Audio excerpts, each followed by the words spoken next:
ओम नमः शिवाय। जिस प्रकार इस ब्रह्मांड का न कोई अंत है और न ही कोई शुरुआत, उसी प्रकार शिव अनादि हैं। संपूर्ण ब्रह्मांड शिव के अंदर समाया हुआ है। आइए श्रवण करते हैं सोमवार व्रत कथा। प्राचीन काल की बात है। एक नगर में एक बहुत धनवान साहूकार रहता था, जिसके घर में धन की कमी नहीं थी, परंतु उसको एक बहुत बड़ा दुख था कि उसके कोई पुत्र नहीं था। वह इसी चिंता में दिन रात लगा रहता था। वह पुत्र की कामना के लिए प्रत्येक सोमवार को शिव जी का व्रत और पूजन किया करता था तथा सायंकाल को शिव मंदिर में जाकर शिव जी के सामने दीपक जलाया करता था। उसके इस भक्ति भाव को देखकर एक समय पार्वती जी ने शिव जी महाराज से कहा कि महाराज, यह साहूकार आपका अनन्य भक्त है और सदैव आपका व्रत और पूजन बड़ी श्रद्धा से करता है। इसकी मनोकामना पूर्ण करनी चाहिए। शिव जी ने कहा, हे पार्वती, यह संसार कर्म क्षेत्र है। जैसे किसान खेत में जैसा बीज बोता है वैसा ही फल काटता है, उसी तरह इस संसार में जैसा कर्म करते हैं वैसा ही फल भोगते हैं। पार्वती जी ने अत्यंत आग्रह से कहा, महाराज, जब यह आपका अनन्य भक्त है और इसको अगर किसी प्रकार का दुख है तो उसको अवश्य दूर करना चाहिए, क्योंकि आप सदैव अपने भक्तों पर दयालु होते हैं और उनके दुखों को दूर करते हैं। यदि आप ऐसा नहीं करेंगे तो मनुष्य आपकी सेवा तथा व्रत क्यों करेंगे। पार्वती जी का ऐसा आग्रह देख शिव जी महाराज कहने लगे, हे पार्वती, इसके कोई पुत्र नहीं है। इसी चिंता में यह अति दुखी रहता है। इसके भाग्य में पुत्र न होने पर भी इसको मैं पुत्र प्राप्ति का वर देता हूँ, परंतु यह पुत्र केवल 12 वर्ष तक जीवित रहेगा। इसके पश्चात वह मृत्यु को प्राप्त हो जाएगा। इससे अधिक मैं और इसके लिए कुछ नहीं कर सकता। यह सब बातें साहूकार सुन रहा था। इससे उसको न तो कुछ प्रसन्नता हुई और न ही कुछ दुख हुआ। वह पहले जैसा ही शिव जी महाराज का व्रत और पूजन करता रहा। कुछ काल व्यतीत हो जाने पर साहूकार की स्त्री गर्भवती हुई और 10वें महीने में उसके गर्भ से अति सुंदर पुत्र की प्राप्ति हुई। साहूकार के घर में बहुत खुशी मनाई गई, परंतु साहूकार ने उसकी केवल 12 वर्ष की आयु जानकर अधिक प्रसन्नता प्रकट न की और न ही किसी को भेद ही बताया।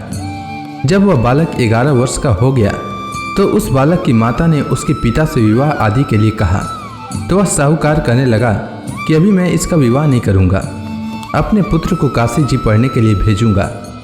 फिर साहूकार ने अपने साले अर्थात बालक के मामा को बुला करके उसको बहुत सा धन देकर कहा, तुम मेरे बालक को काशी जी पढ़ने के लिए ले जाओ और रास्ते में जिस स्थान पर भी जाओ यज्ञ तथा ब्राह्मणों को भोजन कराते जाओ। वह दोनों मामा भांजे यज्ञ करते और ब्राह्मणों को भोजन कराते जा रहे थे। रास्ते में उनको एक शहर पड़ा। उस शहर में राजा की कन्या का विवाह हो रहा था। दूसरे राजा का लड़का जो विवाह कराने के लिए बारात लेकर आया था, वह एक आंख से काना था। उसके माता पिता को इस बात को लेकर बड़ी चिंता थी कि कहीं वर को देखकर कन्या के माता पिता विवाह में किसी प्रकार की अड़चन पैदा न कर दें। इस कारण जब उसने अति सुंदर सेठ के लड़के को देखा तो मन में विचार किया कि क्यों न दरवाजे के समय इस लड़के से वर का काम चलाया जाए। ऐसा विचार कर वर के पिता ने उस लड़के और मामा से बात की तो वे राजी हो गए। फिर उस लड़के को वर के कपड़े पहनाकर तथा घोड़ी पर चढ़ाकर दरवाजे पर ले गए और सब कार्य प्रसन्नता से पूर्ण हो गया।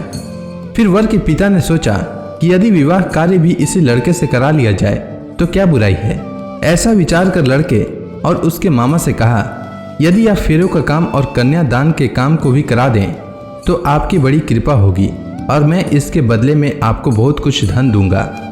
तो उन्होंने स्वीकार कर लिया और विवाह कार्य भी बहुत अच्छी तरह से संपन्न हो गया। परंतु जिस समय लड़का जाने लगा तो उसने राजकुमारी की चुंदड़ी के पल्ले पर लिख दिया कि तेरा विवाह तो मेरे साथ हुआ है, परंतु जिस राजकुमार के साथ तुमको भेजेंगे वह एक आंख से काना है और मैं काशी जी पढ़ने जा रहा हूँ। लड़के के जाने के पश्चात उस राजकुमारी ने जब अपनी चुंदड़ी पर ऐसा लिखा हुआ पाया तो उसने राजकुमार के साथ जाने से मना कर दिया और कहा कि वह मेरा पति नहीं है, मेरा विवाह इसके साथ नहीं हुआ है, वह तो काशी जी पढ़ने के लिए गया है। राजकुमारी के माता पिता ने अपनी कन्या को विदा नहीं किया और बारात वापस चली गई।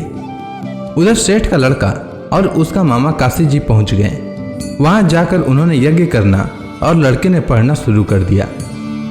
जब लड़के की आयु 12 वर्ष की हो गई तो उस दिन उन्होंने यज्ञ रचा रखा था कि लड़के ने अपने मामा से कहा कि मामा जी आज मेरी तबीयत कुछ ठीक नहीं है। तब मामा ने कहा कि अंदर जाओ और सो जाओ। लड़का अंदर जाकर सो गया और थोड़ी देर में उसके प्राण निकल गए। जब उसके मामा ने आकर देखा कि वह मुर्दा पड़ा है तो उसको बड़ा दुख हुआ और उसने सोचा कि अगर मैं अभी रोना पीटना मचा दूंगा तो यज्ञ का कार्य अधूरा रह जाएगा।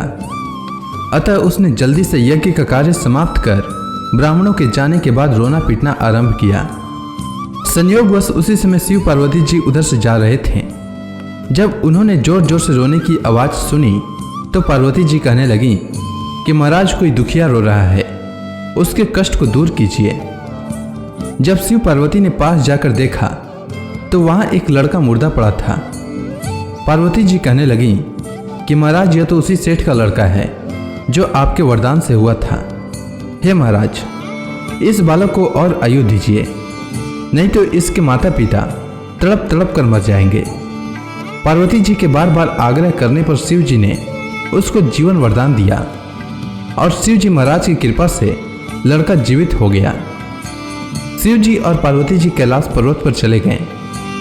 तब वह लड़का और मामा उसी प्रकार यज्ञ करते तथा ब्राह्मणों को भोजन कराते हुए अपने घर की ओर चल पड़े।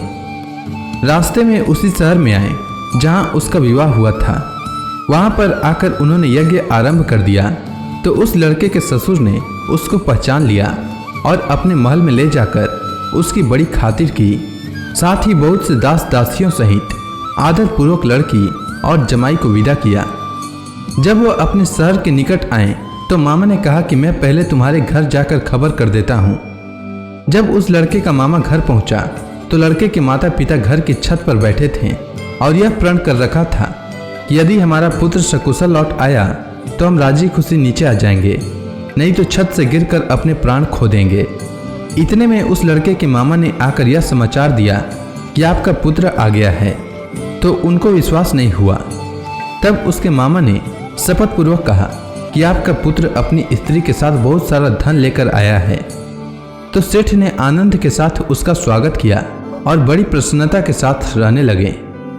इसी प्रकार से जो कोई भी सोमवार के व्रत को धारण करता है अथवा इस कथा को पढ़ता या सुनता है उसकी समस्त मनोकामनाएं पूर्ण होती है। उम्मीद है आपको सोमवार व्रत की कथा अच्छी लगी होगी। अगर आपको यह वीडियो अच्छी लगी हो तो कमेंट सेक्शन में ओम नमः शिवाय लिखना न भूलें। धन्यवाद।